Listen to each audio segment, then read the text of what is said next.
मैं यहाँ पे बात करने वाला हूँ इंफ्रा सेक्टर के बारे में। इंफ्रास्ट्रक्चर की अगर हम लोग बात करें दोस्तों, तो आप सभी लोगों को बताइए किसी भी कंट्री को ग्रो करने के लिए उसका इंफ्रास्ट्रक्चर टॉप क्लास यहाँ पे होना चाहिए। एंड इसी से रिलेटेड दोस्तों अगर हम बात करें तो भारत सरकार ने भी ज़बरदस्त यहाँ पे कैपेक्स ऑलरेडी करके यहाँ पे रखा हुआ है। एंड आने वाले समय में वो इंफ्रा सेक्टर को और ग्रो करने के लिए अलग अलग कैपेक्स यहाँ पे करने ही वाले हैं। मतलब लगातार ये चीज़ बढ़ने ही वाली है। अगर हम लोग इस बजट की भी बात करें तो आप लोगों ने देखा ही होगा कि 37% के आसपास का इंक्रीमेंट हम लोग को कैपिटल एक्सपेंडिचर में देखने को मिला, which is about to somewhere around 10 lakh crore.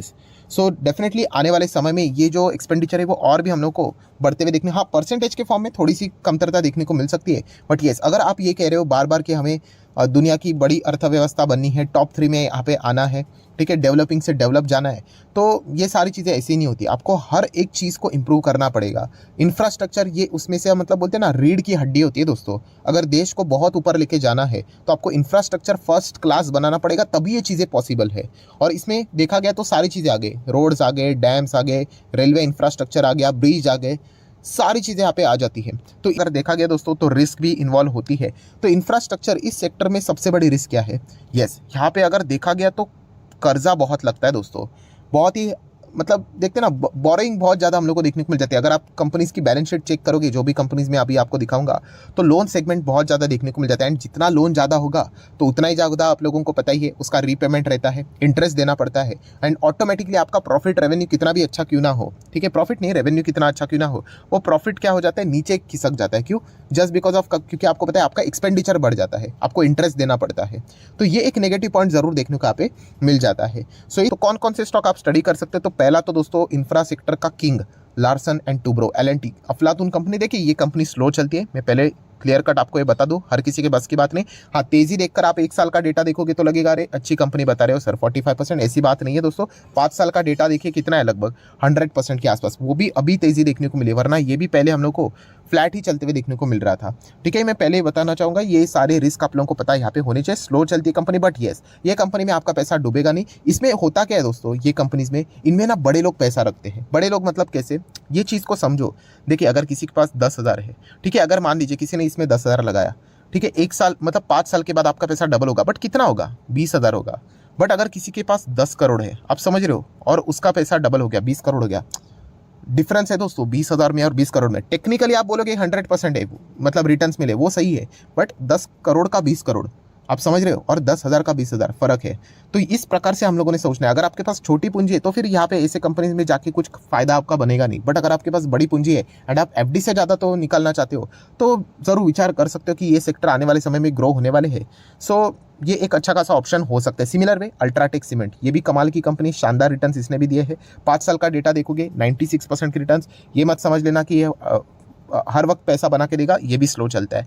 But इनकी स्टोरी दोस्तों, इनमें अभी हम लोग को दम देखने को मिल रहा है। सीमेंट सेक्टर में देखा गया तो अदानी का खतरा भी इनके ऊपर एक देखने को मिल रहा था, वो भी हट चुका है। मतलब एसीसी एंड अंबुजा एकदम एग्रेसिवली आगे बढ़ रहे थे, इसलिए तो इन्होंने भी कैपेक्स करके रखा था। बट अभी वो बाद में जो इश्यूज हुए थे हिंडनबर्ग एंड ऑल दैट, तो उसके बाद ये जो कंपनियां काम कर रही थी वो थोड़ा सा स्लो डाउन हो चुकी है। तो इसका फायदा अल्ट्राटेक सीमेंट को बहुत अच्छी तरीके से यहाँ पे होगा। इसके पहले भी मैंने आप लोगों को कहा था कि ये कंपनी आपको आने वाले समय में डबल पैसा करके दे सकती है। ये दोस्तों जिसका नाम है APL अपोलो ट्यूब्स। यस, ये बहुत ही रिस्की कैटेगरी में कंपनी आ जाती है, ठीक है। ये हमेशा हायर लेवल पे देखने को मिल जाता है। अगर आप चेक करोगे इसका 1 साल का परफॉर्मेंस 53%, 5 साल के return 700% and higher high cut करते ही जा रहा है। प्योर अपने सेगमेंट में इसने पूरा मार्केट शेयर खा के रखा हुआ है। 40,000 करोड़ का मार्केट कैप वाली कंपनी है, बहुत ही कमाल का परफॉर्मेंस है। मेटल स्टील को मैं यूजुअली अवॉइड करता हूं, बट इसमें अगर देखा गया तो APL अपोलो ट्यूब्स को जरूर हम लोग यहाँ पे कंसिडर कर सकते हैं। स्टील पाइप से इनका बिजनेस अच्छा खासा देखने को मिल जाता है। नेक्स्ट कंपनी है दोस्तों जिसका नाम है अशोक लेलैंड। यस, इंफ्रास्ट्रक्चर की स्टोरी की बात करें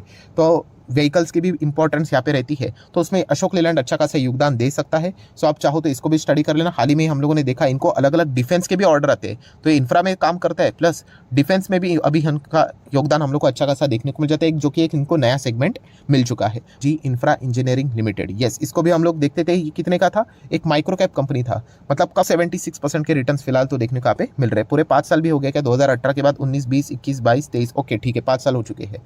सो ये जो कंपनीज है अलग अलग मेट्रो रोड्स की अगर हम लोग बात करें, उससे रिलेटेड इनको यहाँ पे बिजनेस यहाँ पे मिलता रहता है, ठीक है। तो HG इंफ्रा इंजीनियरिंग ये भी आपके रडार के ऊपर रहने चाहिए। आप सिर्फ यहाँ पे गूगल में चेक कर लेना HG इंफ्रा इंजीनियरिंग को कितने कॉन्ट्रैक्ट्स यहाँ पे मिले हुए हैं। बहुत सारे कॉन्ट्रैक्ट्स आपको सरकार के देखने को मिल जाएंगे। मेट्रो ऑब्वियसली उन्हीं के अंडर आ जाता है, तो दिल्ली मेट्रो की भी बात करें तो इन्हीं को हाल ही में यहाँ पे इनका कॉन्ट्रैक्ट भी यहाँ पे मिलते हुए देखने को मिला था। तो जरूर आप चाहो तो इस कंपनी को कंसिडर यहाँ पे कर सकते हो। बहुत ही छुपा रुस्तम स्टॉक है, आप ऐसा भी बोल सकते हो। ज़्यादा आप लोगों को इस स्टॉक के बारे में पढ़ने को नहीं मिलेगा, बट इसका अर्थ ये मत निकाल लेना अरे एक छुपा रुस्तम मतलब जाएगा 9,000, ऐसा नहीं है। आपको बाकी चीज़ें पढ़नी है। ग्रिंडवेल नॉर्टन एब्रेसिव्स में ये कंपनी काम करते हुए देखने को मिल जाती है। इंटरेस्टिंग कंपनी, साल भर के रिटर्न के 26%, ठीक है। 5 साल के रिटर्न की बात करें 333 मतलब 333% के रिटर्न है, ठीक है। पास्ट रिटर्न्स को देखकर हम फ्यूचर की वायबिलिटीज की गारंटी नहीं दे सकते, बट यस ओवरऑल मैं आपको स्ट्रक्चर बता रहा हूँ। ये कोई आज के दिन की कंपनीज नहीं, इसके पहले भी हम लोगों ने इसको मल्टीपल टाइम कवर करके यहाँ पे रख चुका है। मिड साइज की कंपनी, 24,000 करोड़ का मार्केट कैप है। आप जरूर यहाँ पे देख सकते हैं। किसी भी कंपनी में जाने से पहले उसका मार्केट कैप जरूर चेक कर लेना, इससे आपको एक थोड़ा बहुत अंदाजा आ जाता है कि वो स्टॉक कितना वॉलेटाइल यहाँ पे हो सकता है करके। अगेन कह रहा हूँ ये कोई फॉर्मूला नहीं है, बट एक अनुमान आ जाता है कि हाँ भाई ऐसा हो सकता है करके, ठीक है। तो ग्रिंडवेल नॉर्टन जैसी कंपनी भी आपने जरूर अपने रडार के ऊपर यहाँ पे रखनी चाहिए। नेक्स्ट कंपनी दोस्तों यहाँ पे हम कह सकते हैं रेलवे इंफ्रास्ट्रक्चर। देखिए इंफ्रा में रेलवे भी आ जाता है, तो उसमें आरवीएनएल सवाल ही नहीं उठता। ये आने वाले नेक्स्ट 4-5 साल में और अच्छा करेगा।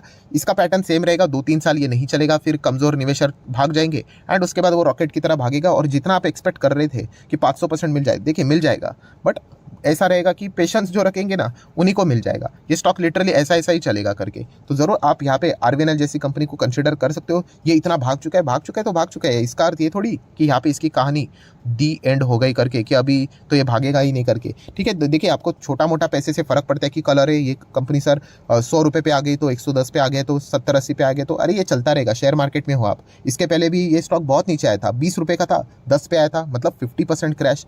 तो कंपनियां बर्बाद नहीं होती इससे, ये शेयर मार्केट का नेचर है ऊपर नीचे होना, ठीक है। अगर शेयर नीचे नहीं जाएंगे तो फिर हम खरीदेंगे कैसे सस्ते दाम में। हमें सिर्फ इतना ही देखना है कि कंपनी ओवरऑल बिजनेस कैसा करे। अभी सरकारी कंपनी है तो होने के लिए तो वैसा कुछ होगा नहीं, तो एक पॉइंट आपको पता होना चाहिए। नेक्स्ट कंपनी दोस्तों इरकॉन इंटरनेशनल। आप चेक कर लेना, छुपते छुपते ये और आगे जाते हुए देखने को मिल रहा है, ठीक है। बिल्कुल टॉप लेवल पे देखने को मिल रहा है। आरवीएनएल ने पूरा फोकस कैमरा अपनी ओर रखा हुआ है, बट इरकॉन इंटरनेशनल देखा गया तो बहुत ज़्यादा रिटर्न दिया। ये 123% के रिटर्न्स नहीं है दोस्तों। आपको बताना चाहूँगा इस कंपनी ने बोनस स्प्लिट जैसी भी चीज़ें देकर रखी हुई है, ठीक है। आपको पता है इसका जो रिटर्न्स होते हैं वो कंपाउंडिंग के लिए, मतलब जिनके पास होगा उन्हीं को पता है कि उनके रिटर्न्स क्या शानदार बनते हैं। हमें क्या लगता है कि जिन्होंने शुरुआत से खरीदा होगा उनको 123% के रिटर्न्स मिले होंगे, नहीं, गलत। उनके पास ऑलरेडी बोनस स्प्लिट के चलते नंबर ऑफ शेयर्स उनके बढ़ जाते हैं, तो और भी उनको अच्छा खासा कंपाउंडिंग का फायदा मिलता है। एंड ऊपर से डिविडेंड भी एक कंपनी देती है, वो भी अलग से। सो इस कंपनी ने मतलब बहुत शानदार रिटर्न्स अपने शेयर होल्डर को देके रखे हुए, एंड ये कोई खत्म नहीं हुआ है। आने वाले समय में और भी अच्छे खासे रिटर्न जरूर देता रहेगा।